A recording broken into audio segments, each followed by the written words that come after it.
Official trip outside of the country since becoming president. So there we've got live visuals for you of Luanda airport where the president has touched down. Our correspondent Mzwandile Mbeje is there for us. He's going to track this presidential visit for us. Mzwa, good afternoon to you. A significant time for the president, but as I say, he is of course visiting in his capacity as chair of SADC. Is that right? Indeed, a very significant visit there, Natasha. You remember that he is just 2 weeks in office, and the first country he decides to visit is Angola. And you remember that about 2 months ago, the president of Angola, President João Lourenço, also did the same. After being elected, the first country that he visited was South Africa. And of course, going back to 2009, when President Jacob Zuma undertook his first state visit, guess where? It was here in Angola. It does really underscore the relations that this country are building. And of course, you'd remember during the struggle days, many liberators were in this country. And just about 2 months ago, I think on the 4th of December, they decided to abolish the visas. So South Africans who are going to Angola and the Angolans who are going to South Africa do not need to apply for visas now. So it does tell you that the relations are really strong and are increasing. For President Ramaphosa, this is actually very, very significant because he comes here to see his colleague, President João Lourenço, who is the chairperson of the organ on defense, peace and security, that which is called Troika. And then President Ramaphosa, as we can see him disembarking from the plane there, is the current chairperson of SADC, SADC being the regional body. So he will then have discussions with his counterpart as to how they're taking this region forward. The issue of regional integration has been very prominent during the discussions of these countries. As we can see, President Ramaphosa now walking in. But of course, from here, Natasha, he will then travel to Namibia. Remember, Namibia is the incoming chair of SADC, also to hold consultations. And then after that, it will be Botswana, which houses the headquarters of SADC. And he will also say his goodbyes to President Ian Khama of Botswana, who is finishing this month. All right, we can see there, they greeting him.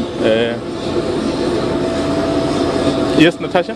Yeah, I was just going to say, Mzwai, we know that in his capacity as SADC chair, President Ramaphosa has had quite significant dealings with Lesotho and the DRC. Will he be shifting this position of facilitator to somebody else? Do we know that yet? It's not clear yet, but given the new responsibilities that he has assumed as the president of the country, it seems he will then delegate those responsibilities. We've also seen the Minister of International Relations, Minister Lindiwe Sisulu, who's the newly appointed Minister of International Relations as well, has arrived, and together with the Minister of Defense, who is here accompanying the president. So on your question, it does appear now that he has new responsibilities as the president of the country, that he may have to then delegate some of these responsibilities, because I don't think for one person that would be really possible to do all those things.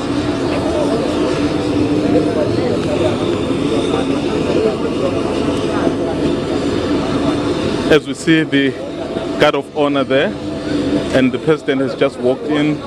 We know that from the airport he's moving straight to the presidential palace, where he will meet his counterpart. And his counterpart, João Lourenço, the former defense minister of Angola, was inaugurated in about, I think in September replacing the long-time leader, Eduardo dos Santos, who had been in power since 1979. So you can see that there are winds of change in Africa, and particularly SADC and Natasha. If you also take into account that our neighbor as well, Zimbabwe, has just had a change of government with President Mnangagwa taking over, and we are also going to see a new president in Botswana, because President Ian Khama is reaching his second term, his end of his second term. So you can see these new leaders, I'm sure they would want to drive this integration, which is so necessary for the region, together, perhaps with new vigor, with new ideas, because at the end of the day, so what they have to do is to benefit the people of the region, and of course the people of the continent, Natasha. Yeah, and Mzwai, one of the things that has been affecting the region quite badly is the drought that's been gripping large parts of southern Africa. No doubt that will come up during discussions with not only the Angolan president, but also with Namibia and Botswana.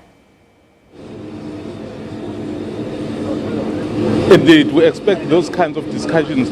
Though, Natasha, I don't think in these ones there will be a lot of issues on the table, given that for me it's more about meet and greet. Here is the President of the Republic of South Africa, just sworn into office, and then taking over these responsibilities of being the chair of SADC, and then he's then consulting immediately with his colleagues, who he will be driving the agenda together with them. And going to Namibia is the same thing.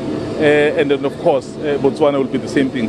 But these issues, I'm sure they'll be flagged, and for later, I'm sure the substantive discussions then will follow. But it does appear like he's introducing himself to his colleagues. He wants them to know that he's committed to the regional integration of the region. He is committed to advancing the interests of African people. And of course, he wants to share, he wants them to understand his vision and to understand him better, because he's been the deputy president, but it's different when you are deputy president and when you are at the helm. So you need to engage with people directly, and I think that's what the president is doing, coming for himself here in Angola, which has proven to be a very key ally of South Africa. I mean, for the region, these are actually the regional giants, Angola and South Africa. So if Angola and South Africa are pulling together, you can rest assured that the region indeed will rise with the rest of the continent. Absolutely. So it's all about strengthening the political and economic integration of SADC then, Mzwai? It is. Angola, you know, it's very rich in oil, and of course, tapping into those relations and advancing and increasing those relations would really boost a lot of trade between the two. As I just said, I was saying earlier, they have decided to abolish the visas between the two countries, because the interest of these two countries is to see increased economic trade and people-to-people contact. Natasha, if you're talking about trade and interaction, you've got to remove the barriers. So it was very difficult for South Africans to come to Angola, and I'm told Angolans as well were struggling to go to South Africa. So once you are able to remove those things that hamper the progress in terms of boosting trade, so then you are assured that going forward the trade will indeed increase.